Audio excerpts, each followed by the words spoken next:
Okay, so we're going to look at formatting, and formatting basically means changing the way something looks. So first off, we're going to look at adding borders. Highlight the area that you would like to add a border to. Here, drop down menu, choose borders. Some people didn't have that drop down menu. If you go to Format, Cells, you can choose border from there, and here you can choose to add or take away or add your border. Okay, so you just click on it, click on where you want your border.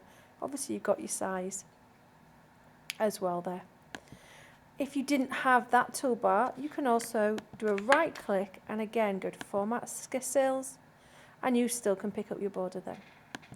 So you've formatted your cells. Potentially now you would like to merge these so it becomes one cell. You can't use these in a calculation, but they do make a spreadsheet look nicer. So we can merge our cell here. But equally under Format Cells here, we can go to Alignment and we can find Merge Cells.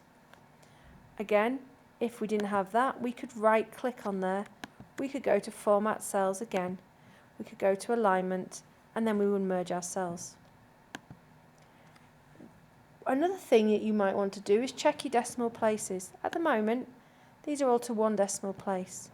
I can use this symbol here to move them so they're less or more decimal places, less or more decimal places. So you can guarantee. Again, if you don't have this symbol here, Control Format your cells. It's always under Format Cells because Format is to change the way it looks. This time it's looking at the number. So you can tell it what type it is. For example, if it's currency, it will add a sign for you for whatever currency you're working in. But ours is a number. And here you can tell it how many decimal places that you would expect to see from that number. You just click on OK. So there's 3 ways of making that change. What you can also do is highlight an area and use the bar here to change the shading. We'll go for a mute grey. But as before, you can use the Format Cells and change the shading. Other interesting tools to do with formatting is if I've chosen formatting here, I can use a little paintbrush that remembers that formatting, and then wherever I click now, it will have the exact same formatting as those found there. It's quite good if you want to make sure colours are consistent throughout your project.